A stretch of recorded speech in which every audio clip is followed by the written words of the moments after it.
We have just about 1.5 months to say goodbye to 2024, and soon we will be wishing each other a Merry Christmas and a Happy New Year. So most of us, I'm sure, are so excited because it's holiday time. Most of our children are home. A few are doing exams, and soon they will join us. So we'll be traveling down to our villages, our rural homes to see our parents, our grandparents. We are going to meet family, and it's going to be celebration upon celebration. Others have been planning for a long time. They've been saving to go down to the coast, which is the most popular place, and we'll be having fun at the Indian Ocean, at different spots in Mombasa, Diani, name those good places. And so we'll just be having a good time before we come back and now usher in the new year. This brings a lot of joy, a lot of celebration for most of us. We have worked so hard, so it is time to relax. Time, as we say in Kenya, kupigia mwili pole. The body has worked so hard, so you just want to say, sorry, my body. Time for you to relax and enjoy. I know that makes most of us so happy. But in today's discussion, I want us to look at it from a different point of view. Does this make you happy or does it make you worried? Hello, everyone. My name is Evelyn, and in this channel, we talk about matters affecting us. It's just a little motivation. We talk about gardening and traveling as well. So this is African Mom's World, and I really appreciate you for the support that you continue to give to this channel and for always coming back. I want to appreciate the comments and, of course, those who reach out to me and encourage me to continue. Being on YouTube is not that easy, but it's something so interesting and I'm learning very fast. I know some of you would like me to do more travel videos. I also like traveling, but it's a bit expensive and therefore needs more planning, actually serious planning, because a lot of finances are involved. And so as our children are on long holiday, I want to plead with our parents, let's take care of our children. Things have really changed. Our children are easy prey. Leaving them on TV and on visiting, it's so easy for them to get into problems or get into activities and practices that are not really good. So especially if you're leaving them alone, just make the proper arrangements so that you have some idea of what they are doing. It's raining in most parts of the country, and it's really good that we engage them in activities like gardening. Let them plant trees, vegetables. Just engage them. Take care of small animals, chicken if you're keeping them. Let's make them a little more responsible, at least even with house chores. I think it's a good thing. As a parent, when your child becomes self-reliant, it's going to make them not to have so many problems in future.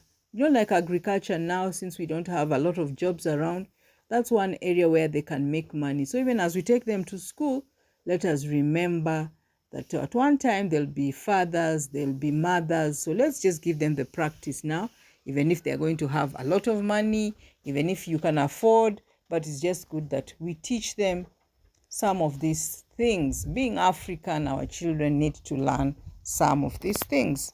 So that was a by the way, but I hope you have taken 1 or 2 points.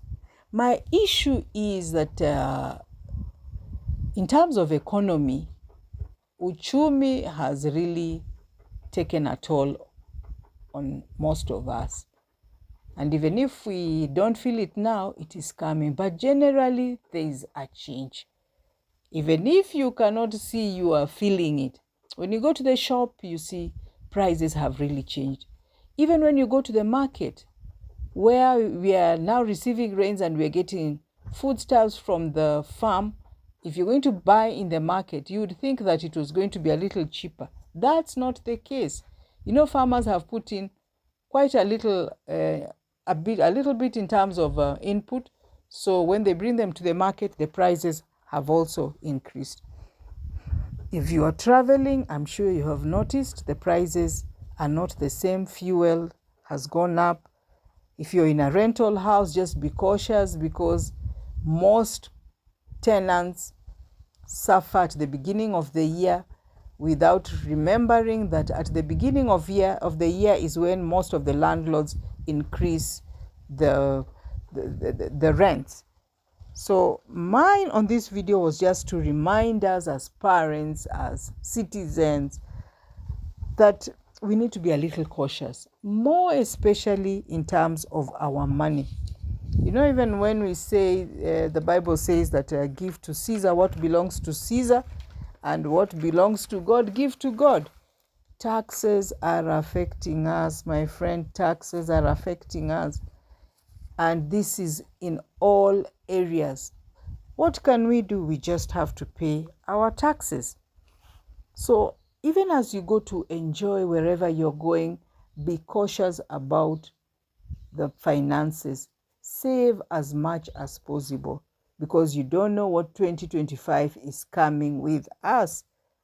January is normally a difficult year for most of us. A difficult month for all of us, most of us, because we don't plan and everything is just coming at the same time. Right now, our students in the university, as you know, are on strike.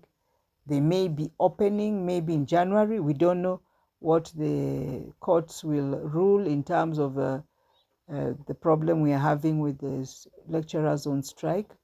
So parents might have to chip in if your child doesn't get the help loan. But at the same time, schools are also going to open. Some of our children will be moving to other schools. They will need uniform. They will need transport. These are things we have been paying or doing, but definitely they are going to increase. While our children are at home, I know the budgets will change. When they're at home and they're not doing anything, they will just be eating, because it's a cold season now, indoors. They'll just be eating, so you have to cough a little more. So as we enjoy, as we celebrate, let us not forget that January is coming, 2025 is coming, and we need to learn how to save and save and save. If you're Kenyan, learn to save and save. Not that I have saved, I have been there, and I know that it is always very stressful. And why I'm even talking about this is that issues to do with mental health are affecting us. Families are breaking, not for any other reason, but finances take number one. The pressure is too high, both for the parents and for the children and for everybody. So let us celebrate while we are sober, knowing very well that the year coming might be different. Some of us may be losing our jobs. If you're reading, you can see that some companies are going to reduce their staff. I'm not praying that any of you loses their job, but those are the things that we really need to be thinking about. So that brings us to the end of our video. I hope you have learned one or two things, not just to scare you, but being Kenyan, let us be our neighbors' keepers, so that we don't overindulge and then we get into problems, a lot of stress and mental health issues.